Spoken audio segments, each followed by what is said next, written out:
What's good, everyone? Coach D here at The Shift Method, coming to you with another YouTube video here at beautiful Johnny O's Gymnasium. Today I'm going to give you my top 3 tips that I like to do for bench press. We did a video on how to do the bench press a long time ago, but I want to give you all a few tips that I find are very helpful for increasing the strength of your bench press, making your reps more consistent, and maybe even helping you with some pain and injury you might be dealing with. So we're going to go ahead and jump right into those tips. Let's get to it. So one of my biggest tips I like to tell people is to break the bar. And this kind of goes in combination with bringing your shoulder blades back. So I'm going to use those two together because they work really well together. Reason being that I always give this cue is a couple reasons. One, it brings your chest closer to the bar.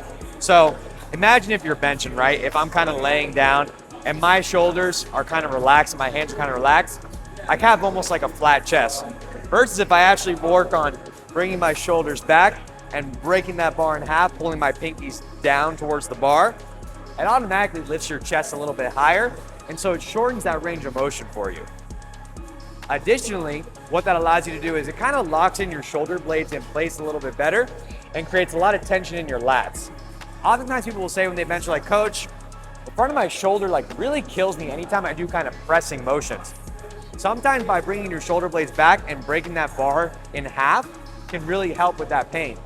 I'm going to show a graphic of your shoulder blade right here, but essentially you have something called your glenoid fossa. It's kind of like this little circular portion that the head of your arm, your humerus, goes into. When you pull your shoulder blades back, that actually keeps the head of your shoulder blade, or the head of your humerus, in place against your shoulder blade.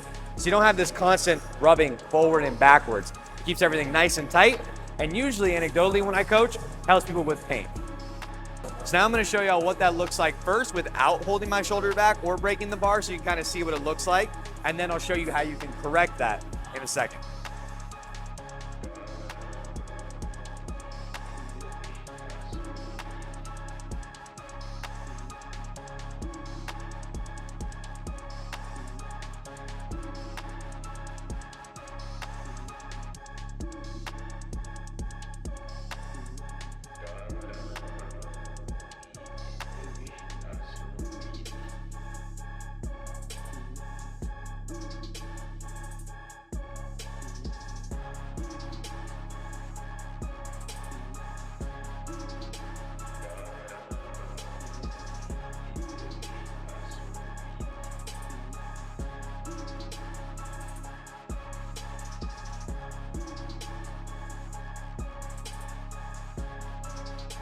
So you saw what it looked like to have not the best form where your chest is kind of flat, shoulders are relaxed, I'm not pulling my pinkies down.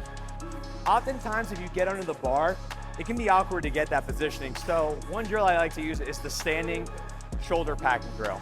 So what I'll tell my clients is, hey, start with your arms just straight out in front of you and without bending your elbows, so keeping your elbows as straight as possible, like the top of a bench press, bring your shoulder blades together and then relax. Together and relax. Just getting used to that motion there, of actually being able to retract your shoulder blades can be really helpful. And then of course with breaking the bar, just having the bar by itself like in the warm and practicing breaking that bar in half, like you're trying to make it frown, pinky side, twisting the bar down.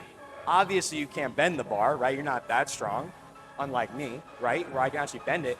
But taking the pinky side and trying to smash the bar downward can really help activate the lats and help you get those shoulders back. And the last cue is going to be your leg drive. Drive up your hips. Hip drive is what you're concentrating on. Again, with the shoulder blades back and breaking the bar, are they separate cues? Yes, but oftentimes I teach them together because they kind of go hand in hand. So our third and final cue, like I said, is going to be leg drive. Now what I noticed is, okay, people will get themselves set up right, they'll get their shoulders back, they'll break that bar, but then their lower body's just kind of hanging out.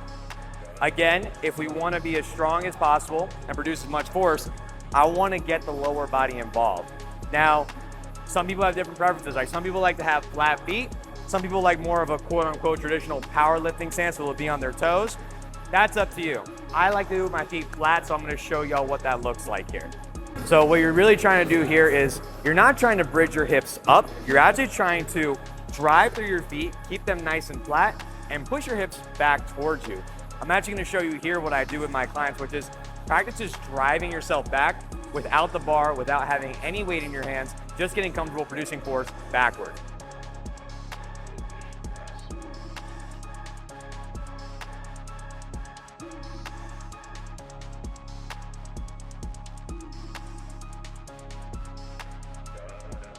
And that's it, everyone. I hope you found these 3 tips really helpful.